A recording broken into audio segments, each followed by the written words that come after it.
Hello बच्चों, आज social science में जलवायु में असमानता पाठ का प्रश्न हल करने के लिए आप सबों का स्वागत है। का नंबर है, दोपहर के समय ज़्यादा गर्मी क्यों पड़ती है। हम लोगों ने बीते दिन जलवायु में असमानता पाठ पढ़ते समय देखे थे, दोपहर के समय ज़्यादा गर्मी क्यों पड़ती है। उत्तर, दोपहर के समय सूर्य की किरणें पृथ्वी पर सीधी पड़ती है, जिसके कारण पृथ्वी का कम भाग गर्म होता है, इसलिए इस समय ज़्यादा गर्मी पड़ती है। क्या होता है, दोपहर के समय सूर्य की किरणें पृथ्वी पर सीधी पड़ती है, जिसके कारण पृथ्वी का कम भाग ही गर्म होता है, इसलिए इस समय ज़्यादा गर्मी पड़ती है। खा नंबर, सम जलवायु और विषम जलवायु में अंतर बताइए। सम जलवायु कहने से ही समझ में आ रहा है सम बराबर जलवायु, हर समय बराबर जलवायु, और विषम अलग अलग, विषम जलवायु अलग अलग जलवायु में अंतर बताइए। क्या अंतर है सम जलवायु और विषम जलवायु में।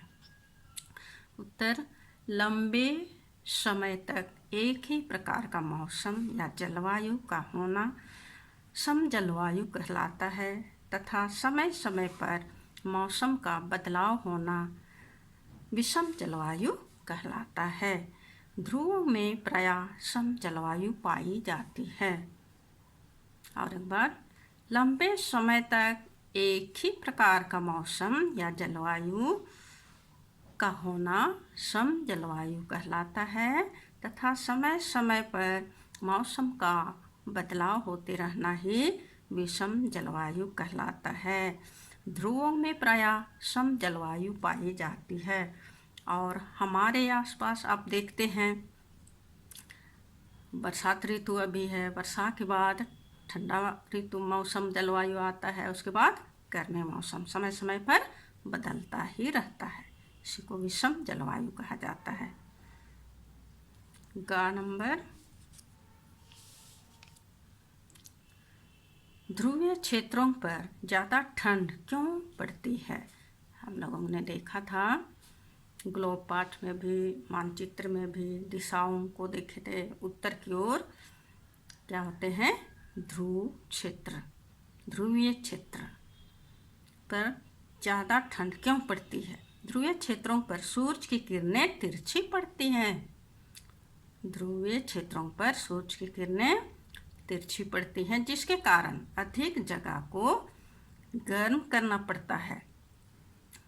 तिरछी पड़ने के कारण सूर्य की किरणें अधिक जगह को घेरती हैं और गर्म करती हैं, इसलिए कम गर्म हो पाता है, अतः वहाँ ज़्यादा ठंड पड़ती है।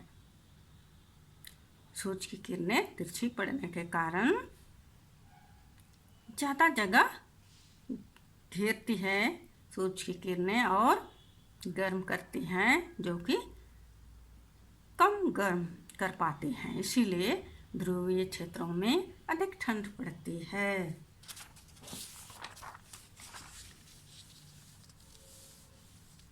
आगे देखिए, घ नंबर, विषुववृत्त के आसपास के क्षेत्रों में ज़्यादा गर्मी क्यों पड़ती है।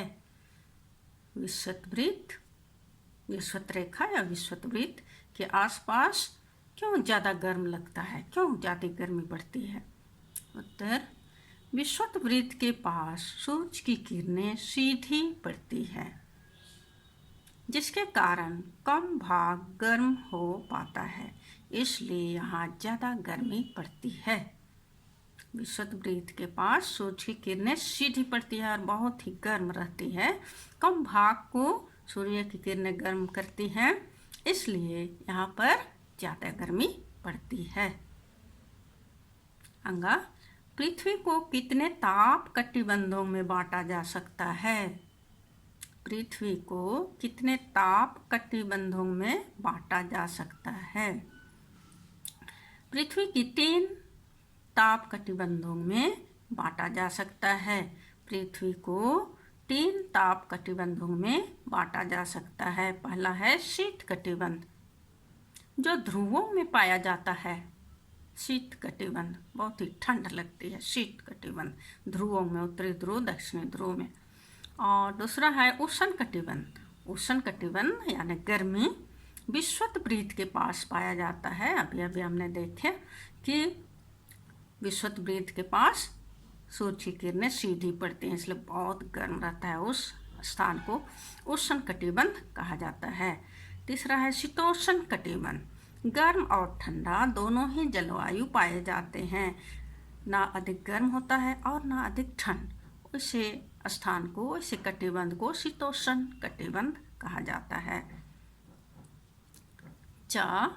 किसी क्षेत्र की जलवायु किन कारणों से प्रभावित होती है? किसी भी जगह की जलवायु प्रभावित होने का क्या कारण है? किसी क्षेत्र की जलवायु सूर्य की किरणों, समुद्र तल से ऊंचाई, समुद्र से दूरी तथा हवा की दिशा के कारण प्रभावित होती है। किसी भी क्षेत्र की जलवायु सूर्य की किरणों से, समुद्र तल से ऊंचाई के अनुसार, समुद्र से दूरी के अनुसार तथा हवा की दिशा के कारण प्रभावित होती है। आगे है रिक्त स्थान भरे। का विषम जलवायु वाला स्थान गर्मियों में गर्म रहेगा। विषम जलवायु वाला स्थान गर्मियों में कैसा रहेगा? गर्म रहेगा। विषुवत के निकट सूर्य की किरणें कैसे पड़ती हैं? सीधी पड़ती हैं। विषुवत के निकट सूर्य की किरणें सीधी पड़ती हैं। ध्रुवों से विषुवत की ओर बढ़ने पर ठंड कम हो जाती है। ध्रुवों में अधिक ठंड रहती है और विषुवत की ओर बढ़ती है तो ठंड कम हो जाती है। ऊंचे स्थानों पर जलवायु ठंड रहती है। समुद्र तल से ऊंची जगह पर क्या होती है? जलवायु ठंड रहती है। तो बच्चों, आप समझ गए होंगे। प्रश्न अभ्यास समाप्त होता है इस पाठ का। Thank you.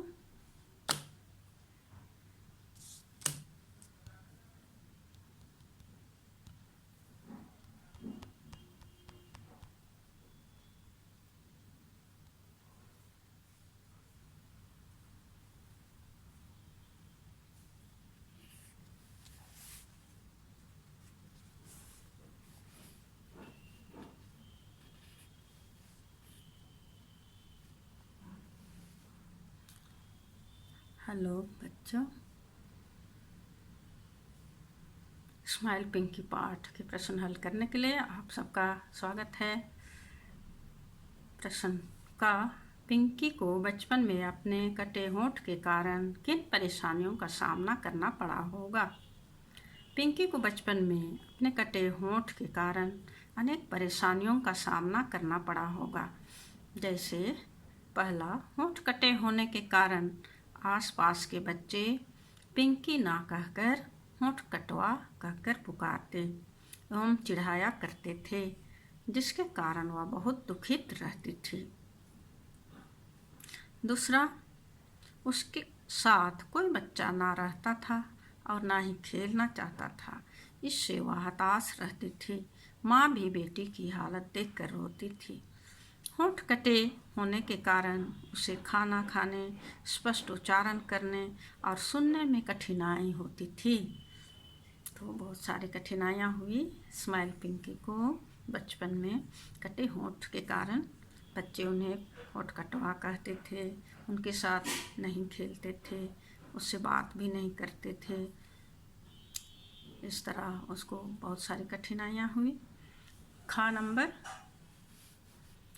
स्माइल ट्रेन संस्था किस तरीके से गरीब बच्चों की सहायता करती है? स्माइल ट्रेन नामक एक संस्था है जो स्माइल पिंकी की तरह क्लेफ्ट लिप वाले गरीब बच्चों की सहायता करती है। इस प्रकार का अस्पताल वाराणसी में है। जहाँ पूरी दुनिया के ऐसे लोगों की सर्जरी होती है। इसी अस्पताल में स्माइल पिंकी की भी सर्जरी हुई थी। बनारस में अस्पताल है, उसी अस्पताल में पिंकी स्माइल पिंकी का सर्जरी हुआ था। उस अस्पताल का नाम है जीएस मेमोरियल प्लास्टिक सर्जरी अस्पताल। स्माइल पिंकी के पुरस्कार जीतने के बाद पिंकी के जीवन में किस प्रकार का बदलाव आया? कैसे वह बदल गई? सर्जरी हुआ, वह पुरस्कार भी उसको मिला, फिल्म में भाग ली, ऑस्कर अवार्ड मिला उसे। तो उसके बाद से क्या बदलाव आया उसमें? स्माइल पिंकी के पुरस्कार जीतने के बाद उसका पूरा जीवन बदल गया। उसका घर पक्का बन गया। पहले घर मिट्टी का था, अब उसका घर पक्का बन गया। पानी के लिए चापाकल की सुविधा हो गई। पानी के लिए चापाकल बनाया गया। उसके गांव में बिजली आ गई। उसके साथ साथ गांव के सभी घरों में बिजली आ गई। उसके कारण गांव में भी बदलाव आ गया। पिंकी के बदलाव के कारण उसके गांव में भी बदलाव आ गया। कैसे? पानी के लिए चापाकल की सुविधा हो गई, गांव में बिजली आ गई और बहुत सारी सुविधा गांव के लिए भी आया और गांव भी बदल गया। साथ में स्माइल पिंकी का भी बदलाव हो गया। नंबर, विदेश जाने से पहले पिंकी को किन चीज़ों का अभ्यास करवाया गया? उसको विदेश जाना था, अमेरिका जाना था फिल्म में भाग लेने के लिए। तो उसको विदेश जाने से पहले क्या क्या सिखाया गया? विदेश जाने से पहले पिंकी को पश्चिमी तौर तरीकों का अभ्यास कराया गया। पश्चिमी तौर तरीकों का अभ्यास कराया गया, जैसे छुरी कांटों की सहायता से खाना कैसे खाया जाता है। छुरी और कांटों की सहायता से खाना खाने के लिए सिखाया गया।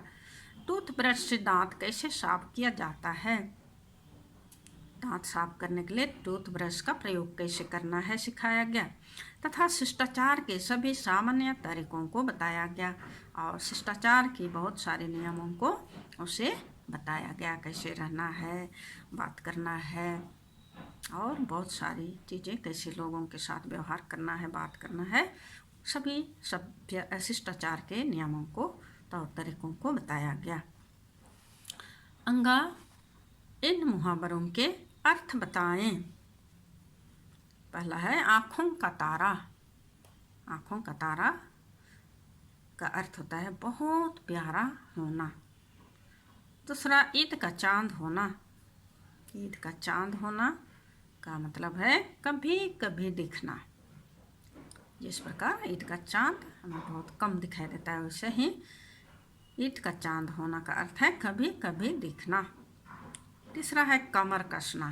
कमर कसना पूरी तरह तैयार होना, कुछ भी करने के लिए पूरी तरह तैयार हो जाना।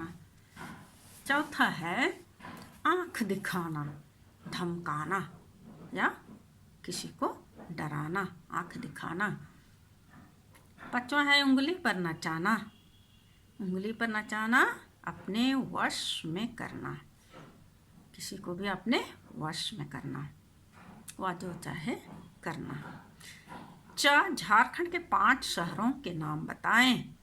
झारखंड राज्य, हम झारखंड राज्य में रहते हैं, हमारे झारखंड राज्य के 5 शहरों के नाम बताएं।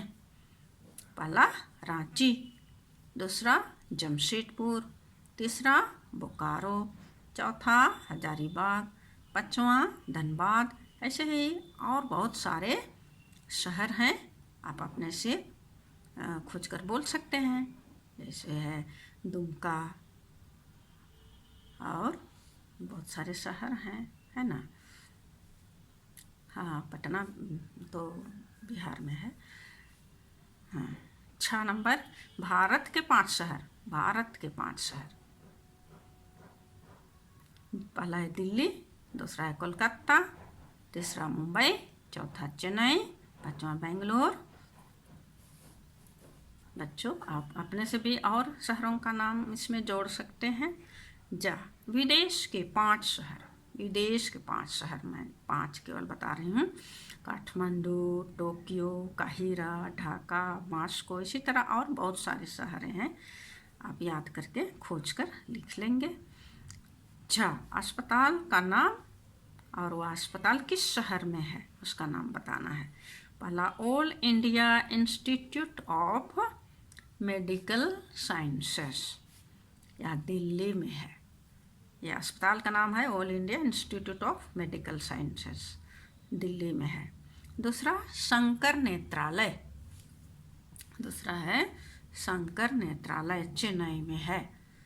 तीसरा मेदांता द मेडिसिटी, गुड़गांव में है।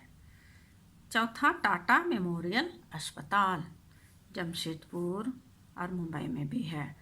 पांचवा GS memorial plastic surgery centre, Varanasi में है।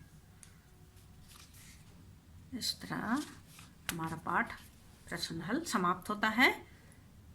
आप नोट बनाकर इसे पढ़ लीजिएगा। थैंक यू बच्चों।